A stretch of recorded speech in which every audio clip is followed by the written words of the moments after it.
Oh, one. There we go. So here we go. Thank you for coming. Let me go backwards here. My name is Randy Elliott. I'm the minister of the Sunny Hills Church of Christ, and really excited to be here. I've been coming to these lectures forever, and now I finally get to teach one of these classes, and it's on something that I'm really passionate about. About 25 years ago or so, just to tell you how I got started on this journey. There was an elder, or somebody who wanted to be an elder. He was up to be an elder at the Lancaster Church of Christ, and his name is Don Evans. Anybody knew him? Some of you guys knew him? He was a tender, loving man. He was an awesome man. But I was certain he was wrong about stuff, and they wanted him to be an elder. So they ask everybody like they do, if you have any problem with this person, come tell us. And I thought it was my divine duty to go tell him. Because this man had encouraged me to read a book that suggested that some of these things that we found our beliefs upon had something to do with culture, and we don't really have to pay attention to them. And I knew what the Bible said, and I was certain what 1 Corinthians 14 said. I was certain what Timothy said, and so I had to go to those elders, and I said, now, I realize he's a really great guy, but he referred me to this book, and it changes what we believe. And the elder said to me, okay, but if he doesn't teach those things, can he be an elder? And I said, oh, yeah. And so that was the end of that. But I love that guy. I love him. But I want you to know I was a staunch defender of the truth. I love the Word. I love the Bible. It's my passion. My understanding of what's going on in Corinth and some of the other issues here is because of my passion for the Scripture. And nothing else. But I really want to know the truth. I want to know what's going on. And so have a prayer with me. God, thank you for being here. Thank you for your word. Help us to be passionate about your word. Help us to believe what we tell people when they first come to our churches. We go by the Bible. Help us to defend and stick with that, and know that means we're looking for Jesus. And we want to understand your word outside of the context of the things we fight about. And open our hearts and eyes to see that, God, please. In Jesus' name, amen. Amen. So the text we're looking at that's in question, of course, specifically is this one in 1 Corinthians 14, 34, 35. Now, Ken Krowski, if I'm saying his name right, he did a great job of talking about these texts over the last 2 days. He had to leave, and he was going to deal with some more today. But he did a great job, and so he came up with 4 ways to understand this text. And some great notes, which are still in my bag. But anyway, 4 ways to read it. And the number 1 way was the way I want to show you today. It wasn't his way. but he made a good case for it. And he also had pros and cons listed. And so what's great is really he had 2 cons, and one of them was something about Timothy. So I'm like, well, I'm throwing that one out, because when I read Corinth, I want to know what Paul's saying to Corinth. I'll worry about Timothy later. But the one, he had one con, and so when we're going through this material, I want to get to that and say, well, let's ask about that. Let's ask about that con. But I included this slide because, just to say, some people don't know that this text is, kind of floated around in the Greek text for like 300 years. These 2 verses actually in the Western tradition didn't appear where they are. They were at the end of the chapter, and so for 300 years in the Western tradition, they didn't read it the way we read it. And I'm not saying that's the right way to read it. My only point being, sometimes people like to drag the previous verse 33 into the discussion, where it says, as in all the congregations of the saints, let your women be silent, because that works for us. And I'm saying, as in all the congregations of the saints, is a conclusion of the call for orderliness prior, and was never an introduction to these 2 verses. These 2 kind of set by themselves, and everybody knew it. So I just threw that in there. But what I really like to do is 3 things. I want to get through why I say there's dialogue. Okay? I want to get through why I say there's dialogue. I want to show you some things in the text that tell me there's a dialogue going on between Paul and the Corinthians. And one of my friends is in this room, and others have confirmed to me that this point-counterpoint kind of dialogical arguing was common. It was a Socratic thing, and people knew that this was going on. So I want to show that there's dialogue going on. Then I want to look at points of dialogue. Then I want to look at our verse and say, would that have been something from the Corinthians or from Paul? That's going to be the question that we ask. And so first, let's just establish that there's this back and forth going on with Corinth. Okay? So in 1 Corinthians 1:11, Chloe's household have informed me. So there's people there who are telling Paul, hey, there's some things not going so well, and you need to be informed about this. Okay? So we have that. And then we have this. We don't have to read all this, but I'm using white to kind of highlight what I want you to see here. We know that the household of Stephanas is also going and meeting with Paul. They're leaders in the church. And you can imagine when leaders in the church get together, and if there's issues and problems, what are they talking about? If they care about the church, they're talking about issues and problems and trying to work some of that stuff out. So Paul's got Chloe's family. He's got some people coming from here. And then in chapter 5, Paul says, I wrote to you in my letter. So when we're reading 1 Corinthians, it's really what? Second. At least, right? We just know it's not 1 Corinthians, right? He said, I wrote to you before, but now I'm writing to you this. So now we already know there's a prequel to Corinth, right? So we know Paul wrote to them. We know people are bringing him information. We know he wrote to them prior. And then in chapter 7, now for the things you wrote about. So we got people going back and forth, talking about what's going on. We have Paul writing letters that we don't have anymore, maybe. Then we have them writing him back. And now he says, and I'm going to address some of the stuff you wrote about. So at least is it fair enough to say when we're reading this letter, we need to know that he's dealing with stuff that's there that they know about. Mm-hmm. And he's dealing with these issues and he's trying to correct some problems. Is that fair enough? Yeah. Okay. So here's one of them. Here's one of the places where they call them slogans. Okay. When I started doing this, everybody says, well, you're nuts, because it's not a slogan. It's just Paul saying that. So all things are lawful for me, but not all things are profitable. That sounds good. That's grace. Everything's lawful for me. And we can see how Paul might say that.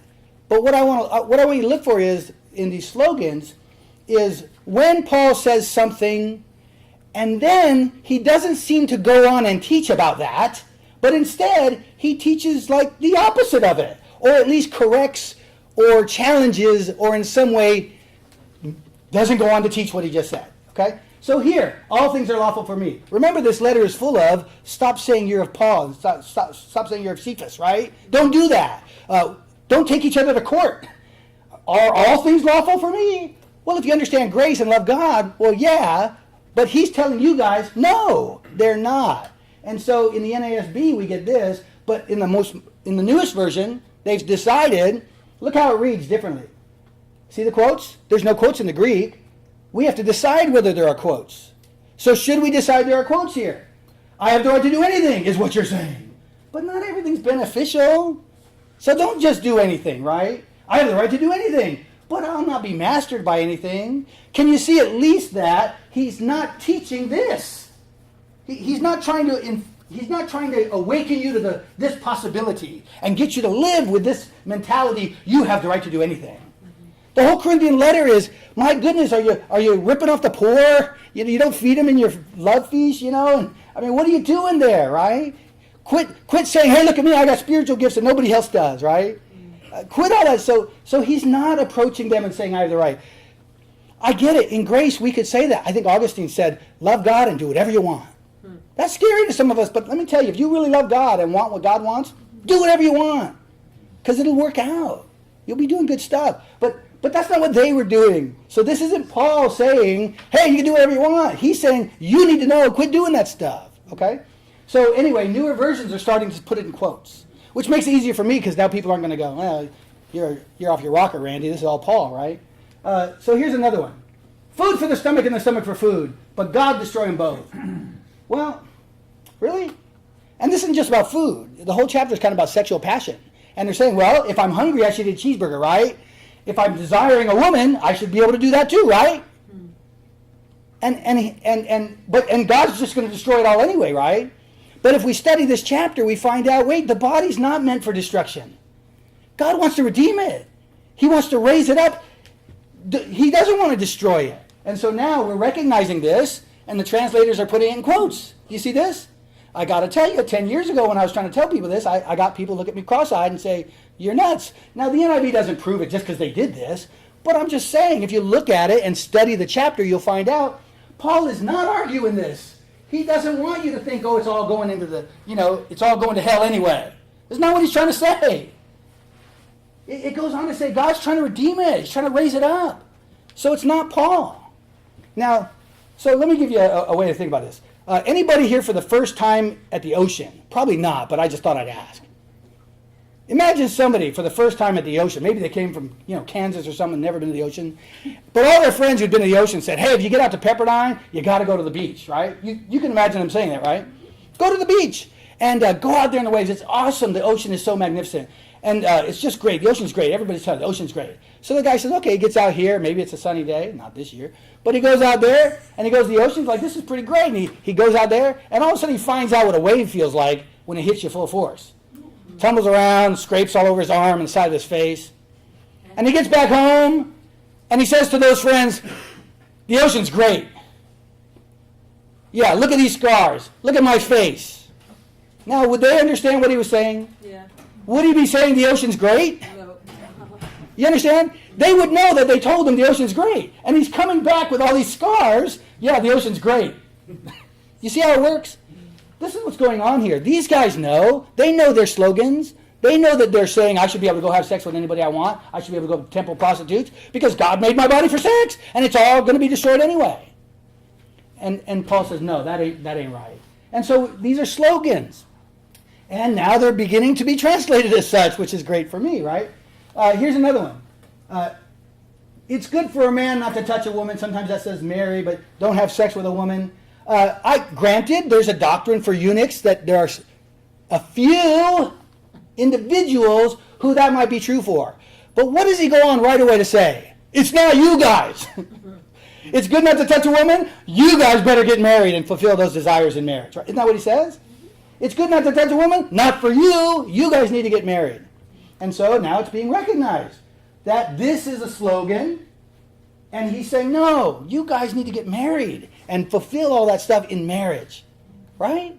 So even if there's something true about this, it's not at least what he's intending to teach right now. Can everybody see that? He doesn't go on to teach about the value of a monastic life. Right? Even though there's value there, but it's not what he's teaching. He's saying, yeah, that might be true, but you guys need to get married. Okay? Now here's one. Now concerning things sacrificed to idols, that's not really what we're talking about. But he says, we know that we all have knowledge. We do. We got spiritual knowledge. God gave us knowledge. We're proud of our knowledge. But is that what he goes on to teach? What does the next line say? Knowledge makes people arrogant. It's love that edifies. Why didn't he go on to teach about this wonderful knowledge God gives us? Why didn't he? Because he's not intending to teach we know we possess knowledge. Even if that's true, we have some knowledge.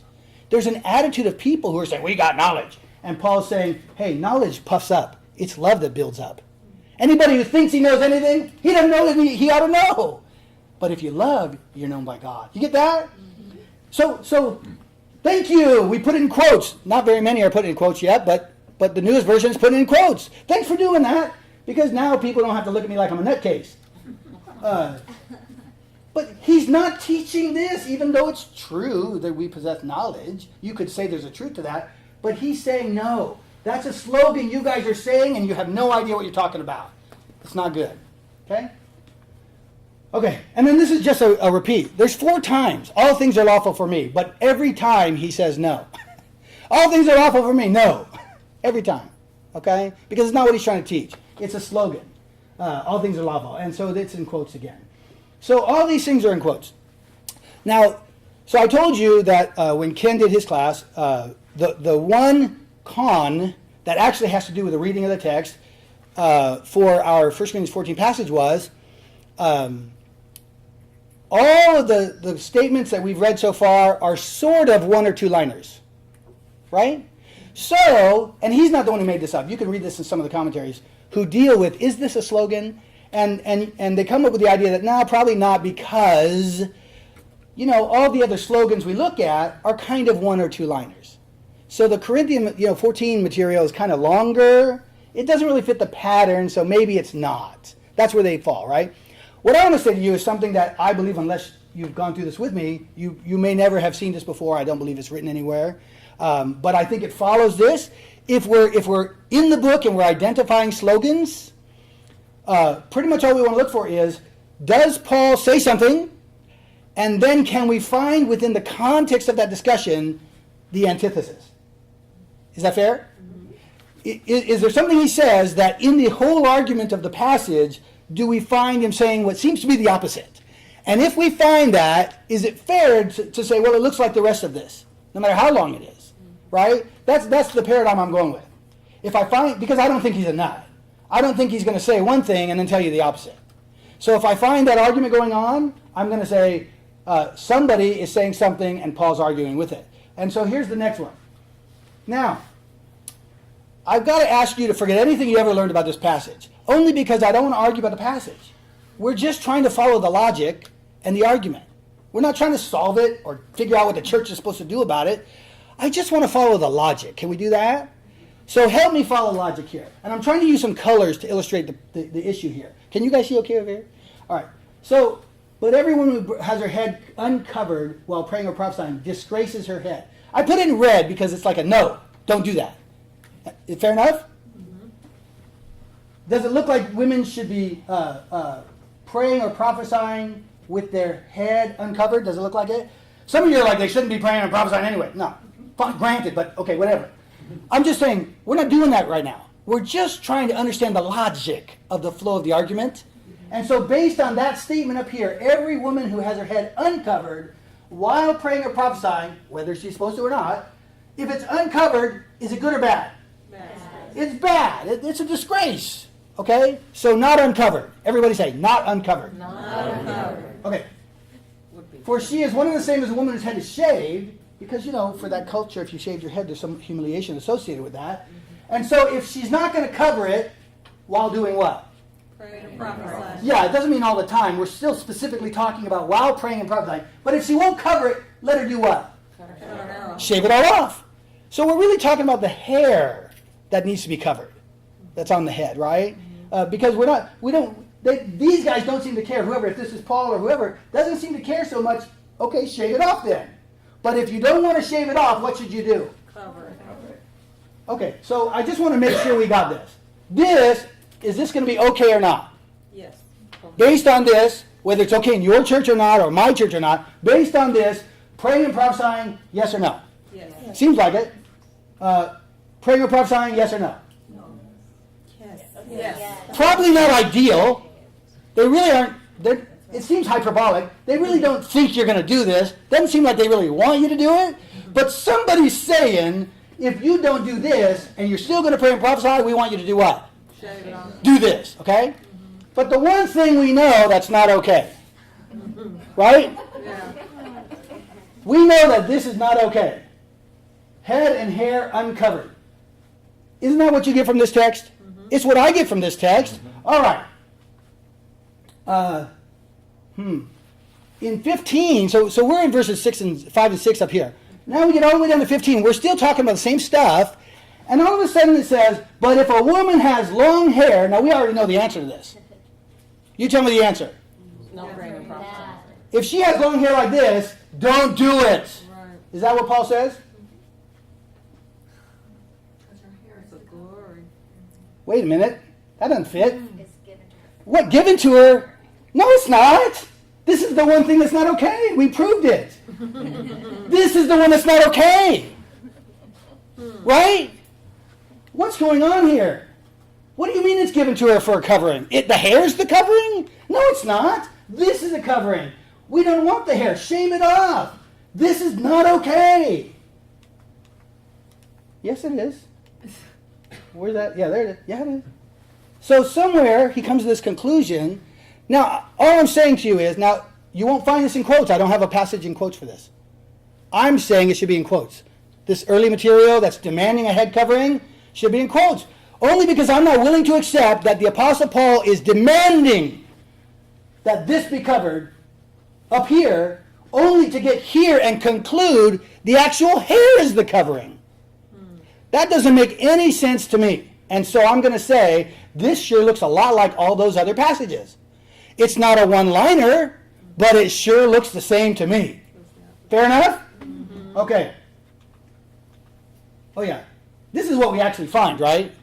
Yeah. What we actually find is if this is true, that God gave her hair as a covering, then everybody who's demanding this are actually the ones that are in the wrong here. That's just how it has to be. You can't demand that they cover it or shave it and then tell it that the hair is the covering. And I believe this is Paul. And he goes on to say in the next verse, if you guys want to be contentious about this, we don't have any other practice in the churches of God, which is the churches of Christ, by the way. If you get into names. Anyway, let me press on before I get myself in trouble. So what's going on here? What do we do about this? Why? Is there anything to point to the fact that something shifted, that we went from them to us? Is there anything in the text that might suggest that that's not what you should be thinking, and this is? Well, verse 11. What does verse 11 say? However. How do we miss that? If it says in the Lord, however, and then makes this case, what's the point of contrast for what comes before that? If this is in the Lord, what's before it? It's the only point of contrast. This is not in the Lord. See? Here's all this material, but in the Lord, it's like this. Does that make sense? Am I being fair here? I mean, this is what I found in the text. I'm not trying to give you me. I'm trying to say, I'm not willing to ignore all this. I'm not going to ignore it. I find Paul telling me, somebody's saying this, but in the Lord, I'm telling you, her hair's a covering. And if you want to be contentious, well, the other churches don't get contentious about this. Does that make sense? All right. But there's more in this passage. I'm not going to do it all. I can't do it all because I really want to focus on 14. But we need to do this just to get the idea about what's going on. Before the in the Lord, however, is more material. I didn't put it all up here. I'm just going to put what I deal with. A man ought not to cover his head. We're still talking about that. We haven't solved it yet. We don't solve it till 15. A man ought not cover his head. Why? Is the image and glory of God. Okay. Paul does not reverse this after chapter 11, after verse 11. Okay? And I ask myself, why? Why, Paul? Why don't you reverse this particular?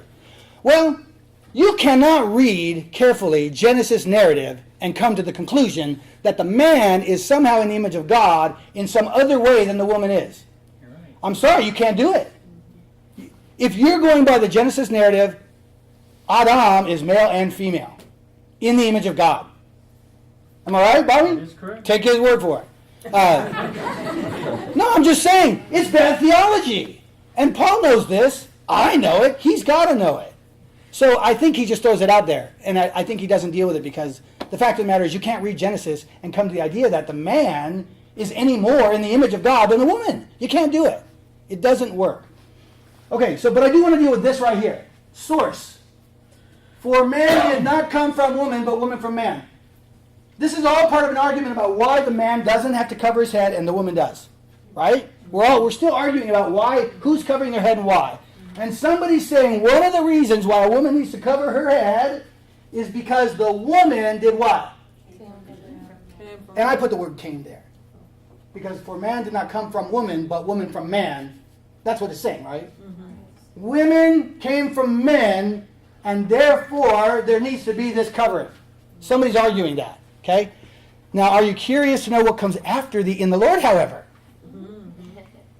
In the Lord, however, woman's not independent of man, and the man's going, amen. Oh, but nor is the man independent of the woman. Where are you going with this, Paul? I don't like where you're going with this. For as woman did what?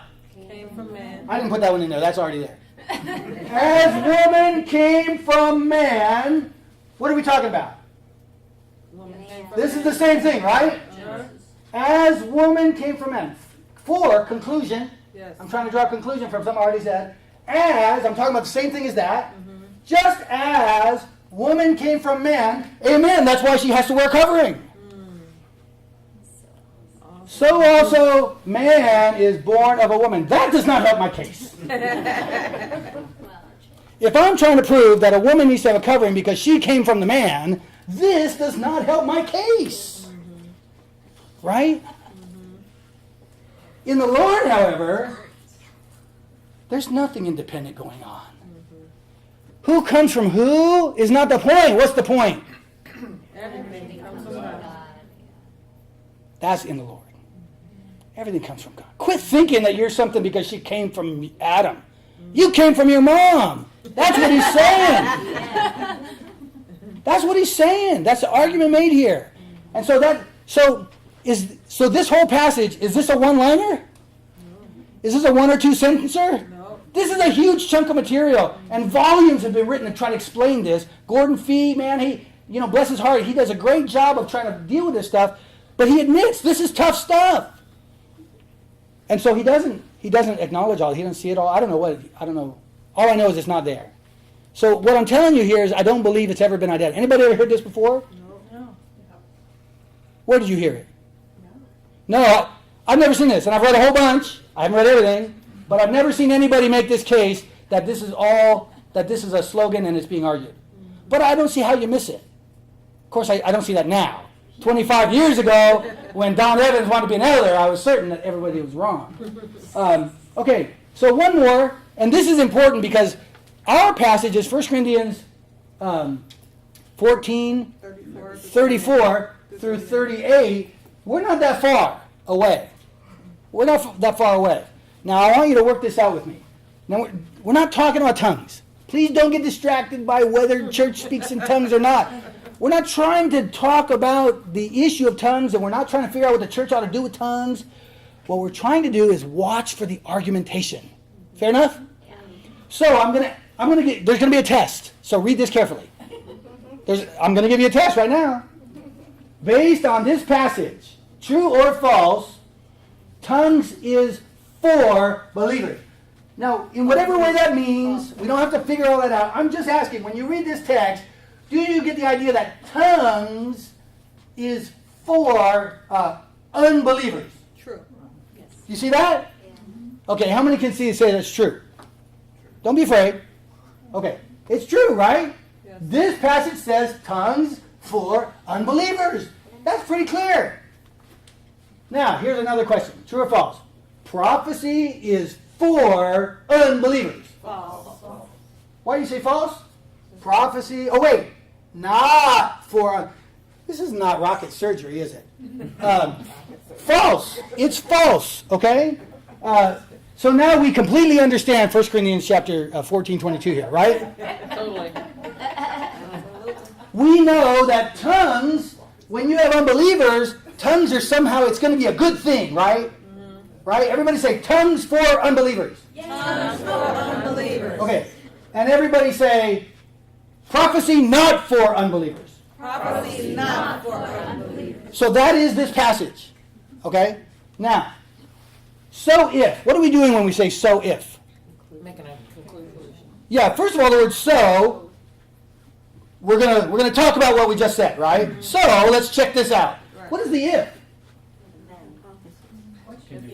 Conditional illustration, right? Let's check out this truth and see if it works, right? That's what we're doing, right?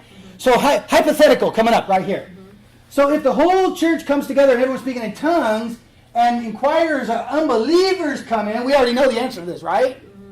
What do we say? What do you say? Tongues for unbelievers, right? So will they not say you're out of your mind? Wait a minute. Why is that green? Does that sound like it's a good thing? No. Was that what we were going for? No. Hey, tell that girl there's like 5 people over here on the side. Okay. Should this be green? It should be red. This is not.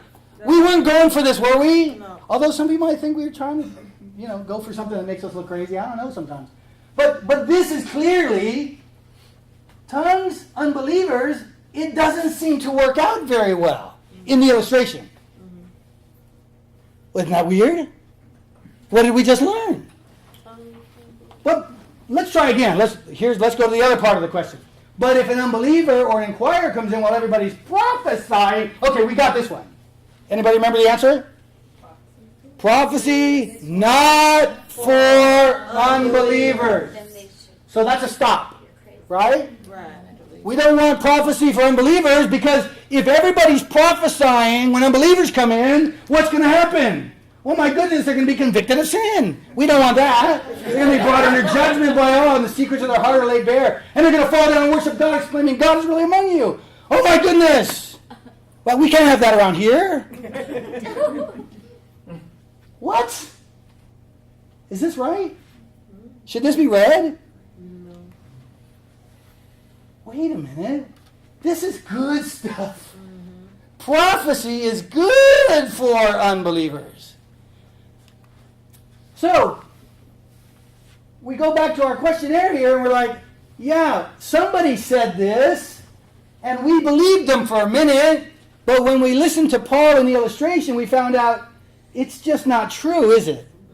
Fair enough? Yeah. This is not true. Tongues is for unbelievers. At least it's not true according to the illustration. The illustration says they're going to say you're nuts. That's not what we're going for, church. It's not what we're going for. Prophecy is for unbelievers. We said it was false. It's not false.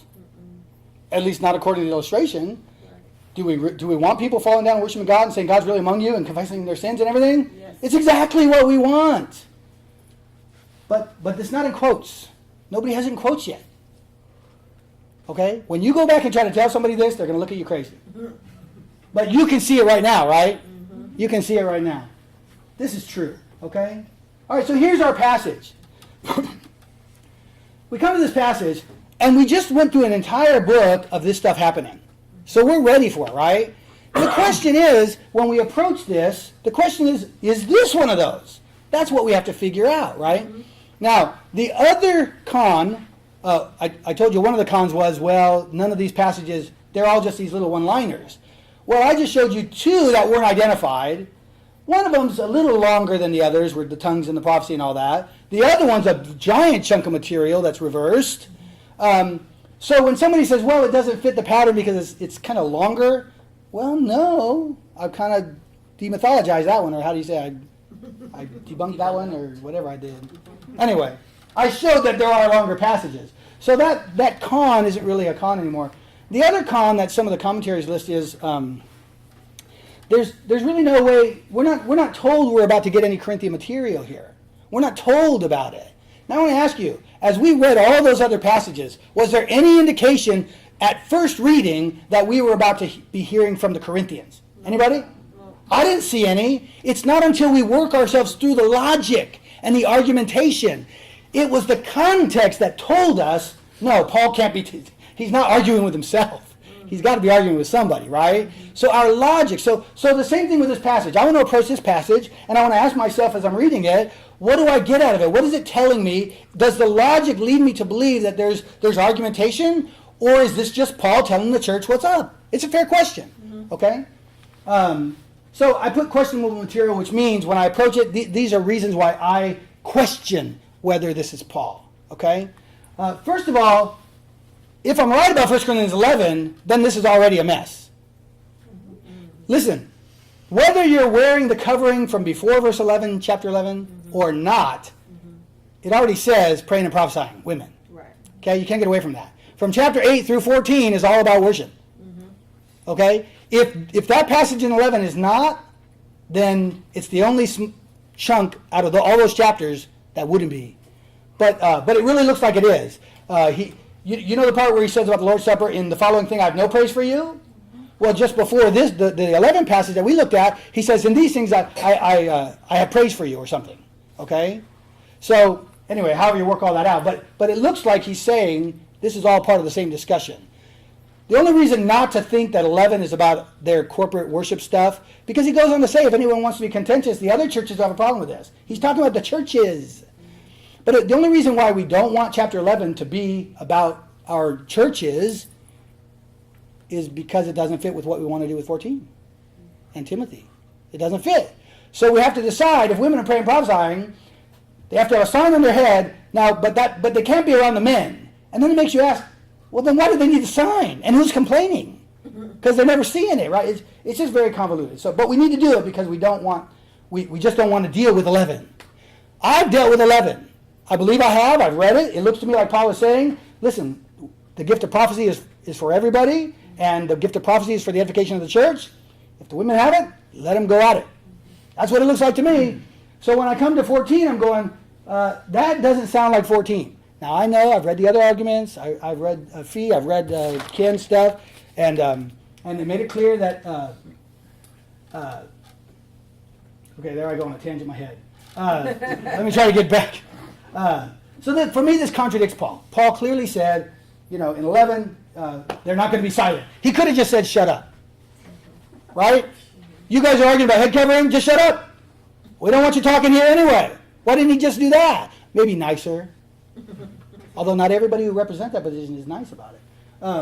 But he doesn't. He says, okay, and so we get this text. Let your women keep silent in the churches.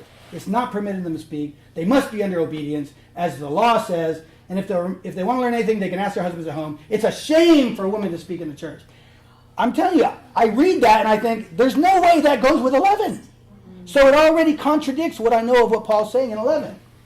Secondly, listen, if you spend any time with Paul in Romans, in Colossians, in Ephesians, if you spend any time at all with Paul, he doesn't do this. He doesn't say it also says the law.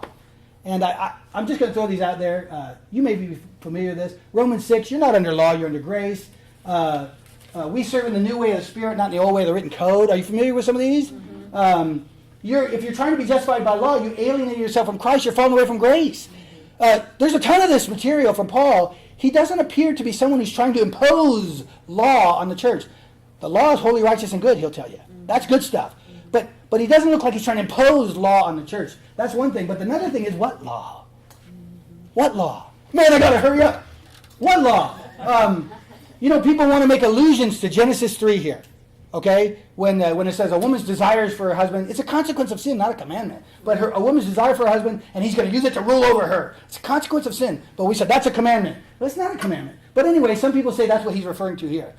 I got to do this quickly. What we're going to see is, I'm going to get back to what law. What we're going to see is quotes from the law in 1 Corinthians. I'm going to show you a bunch of them. I'm going to run through them really fast, but I want you to see them. All quotes from the law or what is written are going to be easily recognizable. What time do I have to be done? At 15? 2:15. Okay, we're going to run. Okay, so here we go. For it is written, I'll destroy the wisdom of the wise. What does it say? The wisdom The wise is going to perish. Is it recognizable? Yes. So this 1 Corinthians 1:19, this Isaiah 29:14, it's easily recognizable. 1 Corinthians 1:31, therefore it is written, let the one who boasts, boast in the Lord. Jeremiah, but let the one who boasts, boast about this, that they have understanding to know me. Is it recognizable? Yes. 1 Corinthians 2:9, however it is written, what no eye has seen, no ear has heard, no human mind has conceived. And we get to Isaiah 64, no one has heard, no ear perceived, no eye has seen any God besides you. Is it recognizable? Yes. 1 Corinthians 3:19, as is written, he catches the wise in their craftiness. Job 5, he catches the wise in their craftiness. Recognizable? Yes. For it is written in 1 Corinthians 9:9, in the law of Moses, don't muzzle the ox while he's straightening out the grain. Deuteronomy 25:4, don't muzzle an ox while he's straightening out the grain. Is it recognizable? Yes. 1 Corinthians 10:7, don't be idolaters. Some of them were. The people sat down to eat, got up to indulge in revelry. Afterward, they sat down to eat and drink and got up to indulge in revelry. Recognizable? 1 Corinthians 14:21, in the law is written, with other tongues to the lips of foreigners I'll speak to this people, but even they will not listen to me, says the Lord. Isaiah 28:11-12, very well, with foreign lips, strange tongues, God will speak to this people, but they'll not listen. Recognizable? 1 Corinthians 15:45, so it's written, the first man, Adam, became a living being. Genesis 2:7, and the man, which is Hebrew Adam, became a living being. Recognizable? 1 Corinthians 15:54, death has been swallowed up in victory. Isaiah 25:8, he will swallow up death forever. That's a lot, right? That's all of them that I could find in the book. Every single one of them easily recognizable. And you get back to this, as the law says, I challenge you to find that anywhere in the Bible that's anywhere recognizable. And my friend Ken, he said, well, maybe we're talking about Miriam the prophet because she was disruptive in some ways and stuff. And if you have to figure out a place to put this, I guess that's as good as any. And but I'm saying it doesn't fit with everything else in the book. When the law is mentioned or what is written is mentioned, you recognize it. There's nothing recognizable here. So what law? Well, this is not the source of that law. But I'm just citing this because it's later. Paul wouldn't be quoting this. But I'm just saying, look at this. Any male member of the synagogue might be asked by the ruler to read from the law of prophets, but the woman was to preserve strict silence. Does that sound familiar? Mm-hmm. The woman does not read out of the Torah for the sake of the honor of the congregation. If she does read, what will it be? Dishonor. Dishonor or shame, right? Mm-hmm. Isn't that what our passage says? Now, this is not the source of Paul, but this is also not the beginning of this tradition if you read it. It looks like this is something that's going on and somebody's reporting about it. So all I'm saying is, it seems to be a law out of somewhere else besides what we call the Bible. Okay? Why would Paul be insisting that Corinth follow some law, especially against everything he's already taught? Doesn't make any sense. Then it's followed by what's called a disjunctive conjunction. I am not a Greek guy. I mean, I took Greek to get the MDiv. Okay, but I have to read this stuff like everybody else does. But I love the King James here. I don't always love the King James, but I love the King James here because they follow our passage, women shut up, with what? Okay, 11. Women, you can pray and prophesy. Just have the right covering. And by the way, God gave you your hair as a covering. Women, shut up. What? What? King James puts what there because they're trying to say what's coming later is something contrasting. Okay, and there's different ways to take this particle, but one way to take it and a common way to take it is I'm about to challenge that. Like, are you stupid? That really is the force if you use it this way. What? Now, not only that, but remember somebody's appealing to some law that we know is not in the Bible. Okay? What do we go on to prove about authority? It comes from where? God, and from God through whom? Well, read this passage. Read the white. If anyone thinks himself to be a prophet or spiritual, we're talking about where the source of God's word comes from. You better know that the things that I write unto you are the commandments of the Lord. Somebody's saying the law says those women got to shut up. Paul's saying, what? You better acknowledge what I'm saying to you are the commandments of the Lord. So when I look at this passage, after going through the entire book and finding there's this ongoing dialogue where there's a point-counterpoint kind of Socratic method where Paul is saying, you believe these things, now let me set you straight. I found like 10 of them. Okay? When I come to this one, I don't think it's unfair for me, you don't have to, I don't think it's unfair to come to a conclusion that this material doesn't fit Paul. And so for me, if you want, Ken's got 3 other ways to take it. But for me, I'm going to say, yeah, that material is just another thing that Paul is dealing with in the mindsets of the Corinthians. Okay? We did it! We did it! Thank you. I didn't think we were going to do it. I have 3 minutes. I will try to answer questions that have to do with the material I presented. I'm not going to solve your problems in your church. I'm not going to try to tell you what to do with this material. But if you have questions about what I presented or comments or anything, you're welcome to share or ask or whatever you want to do. Rhoda? So the following phrases say, if anyone wants to prophesy, let him prophesy. Now, in the NIV or whichever one I'm using, it uses the male pronoun Yes, it over does. and over again. Yeah. And is that male pronoun as in? Again, Rhoda, I'm not the Greek guy, okay, but I've read this. I've read it as well. And there is a case to be made if you're reading through the language of 1 Corinthians 14. He doesn't, no, it's inclusive actually. Yeah. The pronouns are inclusive. Paul could have used, when he's talking about if everyone's prophesying and somebody else does this or that, he could have used some male language to eliminate the idea that maybe there were also women. But he doesn't. He used inclusive language in the way he uses gender and those things. And again, I'm not the Greek scholar by any means. I'm a preacher, okay? I just happen to have been blessed with a degree here. But I have read this, and there is a case that's made. I think Jay Gwynn maybe makes it, or at least I found him arguing where somebody made the case. But it's a compelling case that you can follow the gender of the verbs and stuff, and it's inclusive. It's, when it says if everybody's prophesying, it's talking about everybody. Okay, so good comment. There's a whole bunch more. This is just my work. So you understand that? I haven't presented to you everything that could be looked at. I still would recommend going and reading Gordon Fee's, probably the best commentator on, although he doesn't come to all these conclusions. But just a lot of good material. But this is not the only thing to consider, but this is my work and what I've come to. So that's what I've presented to you. We got 40 seconds. Anybody else? Anybody? Brother Randy, Yes. I'm not very smart or anything, but A potential visitor called the church.